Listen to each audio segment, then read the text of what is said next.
Welcome to Brain Vision. Okay, in this problem we have a student on an elevator. The weight of the student when the elevator is not moving is 550 newtons. Then they tell us that the total mass of the person in the elevator and the elevator itself, this is the total mass, is 850 kilograms. We want to find the acceleration of the elevator when it's reading in part A 450 newtons.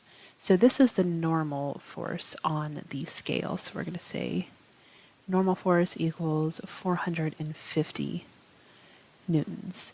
The first thing that we want to do is find the mass of the student. So we have the mass of the elevator plus the student, but we just need the mass of the student for the first two parts. So the mass of the student is just going to be the student's weight divided by g, since weight equals mg. So that's just going to be 550 newtons divided by 9.81 meters per second squared. This is going to give us 56.1 kilograms.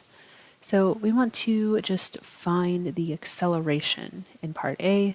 So we're going to look at the sum of our forces, or the net force, on this student.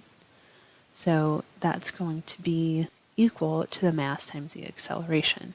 So our net forces, so if we have our elevator here, we have our little person standing on a scale. The two forces acting here are the person's weight, which of course is mg, and the normal force. And this is what the scale is reading. So our sum of our forces are N minus the weight equals ma. So our acceleration then is going to be given by N minus the weight divided by m. So this is specific to the student, the mass of the student. So the normal force here is 450 newtons, and then minus their normal weight when they're not moving, 550 newtons, divided by their mass, 56.1 kilograms. This is going to give us an acceleration of negative 1.8 meters per second squared. So they're moving downward, or they're slowing down. So this is part A, and then in part B, it's the same kind of situation, but now the the scale reads a normal force of 670 newtons. So we can use the same equation here. Our acceleration is still going to equal normal force minus their weight divided by the mass of the student.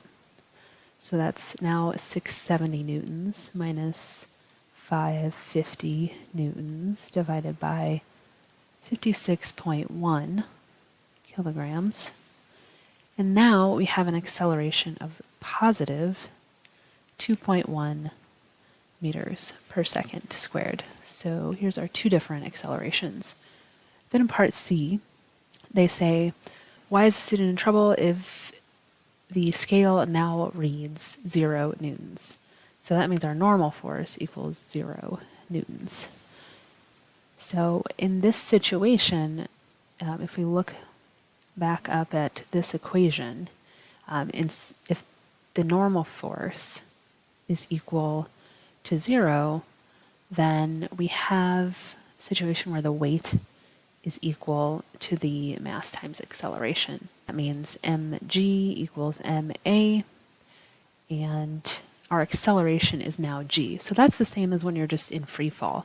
So if you're in free fall, this means that the cable has broken. The elevator is in free fall, so they are falling, and obviously that is bad. So that's the answer for part C.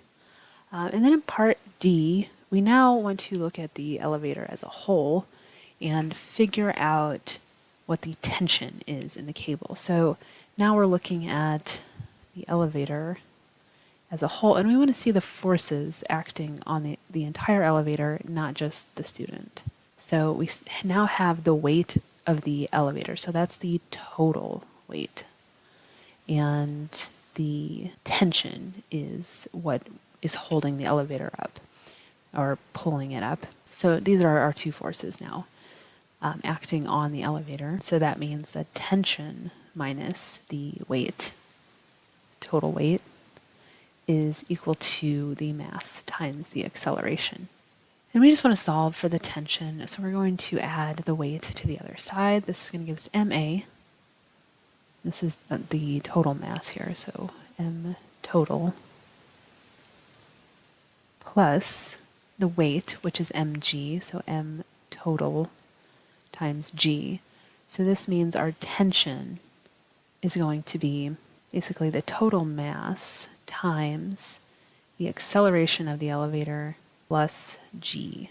So in part A, our acceleration is negative 1.8. So that means our tension is going to be mass of the elevator, 850 kilograms, times its acceleration, negative 1.8 meters per second squared, plus 9.8 meters per second squared.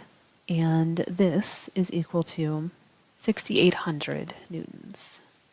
So in part A, the tension is 6,800 newtons. And then they want to know the tension in part C. So tension, again, is equal to the total mass times the acceleration plus g. Now let's look at the acceleration in part C. So the acceleration is equal to g. So if we have the mass, 850 kilograms, and then we have g is equal to a, this is going to be 9.8 meters per second squared. And then we have plus g, right? So 9.8 meters per second squared. So these are just going to cancel each other out. Negative 9.8 plus 9.8 is going to be 0, which means the tension is actually equal to 0. So 0 newtons in part C because it's falling. And it looks like they don't actually ask for the tension in part B, but if you wanted to find that, you could go about it using that same equation.